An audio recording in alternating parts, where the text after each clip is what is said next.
गोळे परिसरामधील सर्व यात्रेच्या निमित्तानं पंचकृषीतील सर्व ग्रामस्थ या ठिकाणी आपला आनंद या यात्रेचा घेत आहे। या निमित्तानं आपल्या जे काही शिनोली गट आहे त्या गटाच्या अधिकृत उमेदवार सौ सरिताताई संदीपभाऊ माळी, त्याचबरोबर शिनोली गणाच्या उमेदवार सुरेखाताई शिवाजी गबाले आणि मी स्वतः राजू घोडे बोरगर गणाचा उमेदवार, आमच्या या सर्व उमेदवारांच्या वतीने आपल्या सर्व यात्रेकरूंचा खूप खूप यात्रेच्या निमित्ताने आनंद लुटा अशा आम्ही सर्वांना शुभेच्छा देतो।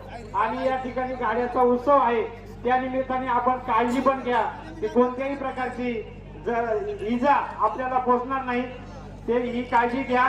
यात्रेच्या निमित्ताने आणि तिन्ही उमेदवारांच्या वतीने आपल्याला पुन्हा एकदा शुभेच्छा देतो आणि या ठिकाणी थांबतो। जय हिंद, जय महाराष्ट्र। या ठिकाणी संदीप माळी यांचे कट्टर समर्थक गिरीशदादा पोटकुले यांचे गुणगान मंडळासाठी 1000 रुपयाचे बक्षीस आहे। आदरणीय शरदचंद्रजी पवार साहेब या पक्षाकडनं मला जिल्हा परिषदसाठी उमेदवारी जाहीर झालेली आहे। तसेच आदरणीय देवदत्तजी निकम साहेब यांच्या मार्गदर्शनाखाली मी ही निवडणूक लढवत आहे। तुमचा जास्त वेळ न घेता मी तुम्हा सर्वांना यात्रेकरूंना तसेच बैलगाडा प्रेमींना शुभेच्छा देते। धन्यवाद।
स्वागत